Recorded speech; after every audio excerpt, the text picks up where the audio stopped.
fourth, and all hell breaks loose. Off the miss, here comes Westbrook. It's not an and one? Yes, it is. Wizards within one. Got a $1:30 left in the game.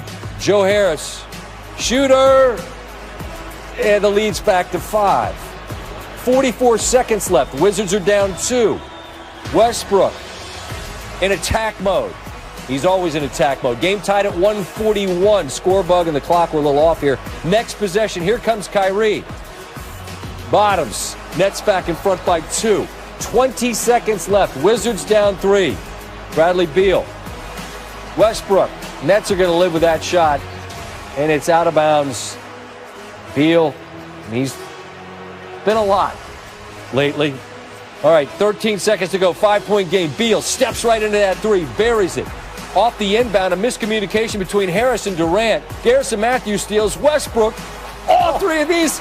Wait, the Wizards are ahead. They are. They're up by 1. 1 chance left for the Nets after this sequence of the Beal 3, the steal off the inbound,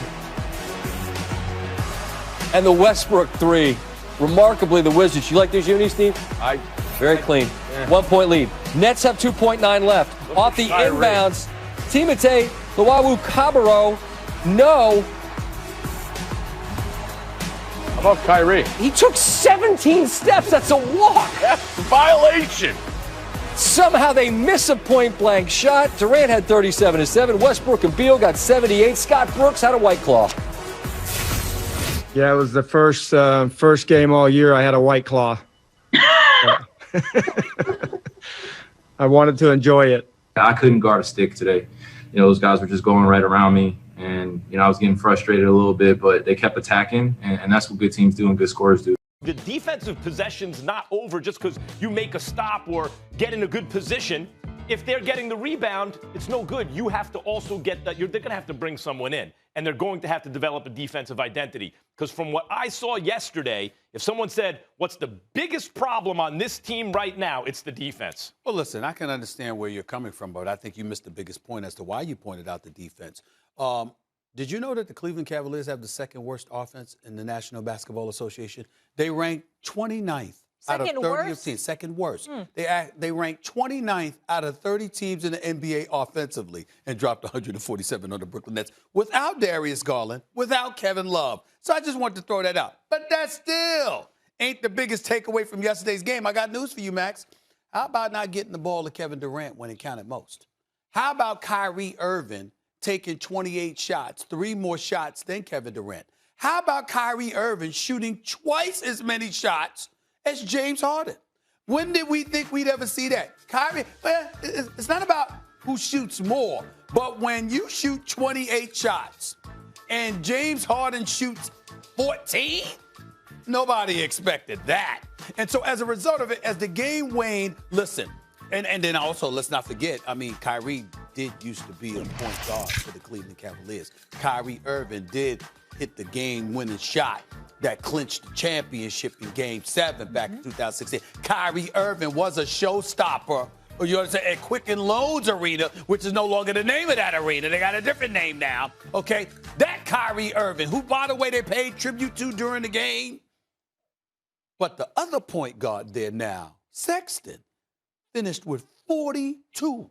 And, oh, by the way, 22 in the overtime. Which says what about the defense? I understand that. But you're looking at the defense collectively. I'm looking at Kyrie Irving. You know what I'm saying? I'm looking at Kyrie Irving, the showstopper offensive player, Mr. Box Office, because he is. Kyrie Irving, you walk through the turnstiles to watch that brother play. That's showing the NBA. No question. But in the end, these are all elements that I'm talking about here. Yeah, you can point to the defense. Got to get the ball to Kevin Durant. Okay, but wait a minute. Can't shoot fallaways. Can't shoot contested shots. I mean, he makes the difficult look easy sometimes, but sometimes they were difficult and they were unnecessary. And then when you're taking twice as many shots as James Harden, you don't need to be doing that. So I would have liked to have seen, let's say, for example, Kyrie take, instead of 28 shots, how about 23? And Harden has about 19, and KD has his 25. Oh. That's what I would have liked. You know what I liked about what Kyrie did, though, is everyone's looking for that. Is Kyrie going to dominate the ball? Is he going to be able to share? Instead of letting that dictate to him and change his game, he just did his thing. It's his first game back. They'll figure that out. I'm not too worried about it. By the way, they'll figure that out? That's not what you said for years. I'm not talking about on the court that I'm worried. I'm talking about I'm talking about on the court. The whole thing. On the court. He beat Colin Sexton. Would have ended the game. I think it was that the regulation or overtime? He beats him off the dribble. Would have ended the game, and they called him for the offensive foul. Yeah, but they overturned it. They overturned it. Okay. They overturned that call. But the point is, Kyrie Irving taking the last shot's going to happen sometimes. Sometimes it's going to be KD. Sometimes it's going to be James Harden. I agree. That's all good. Even talk about the defense. Even let's talk about Sexton, right?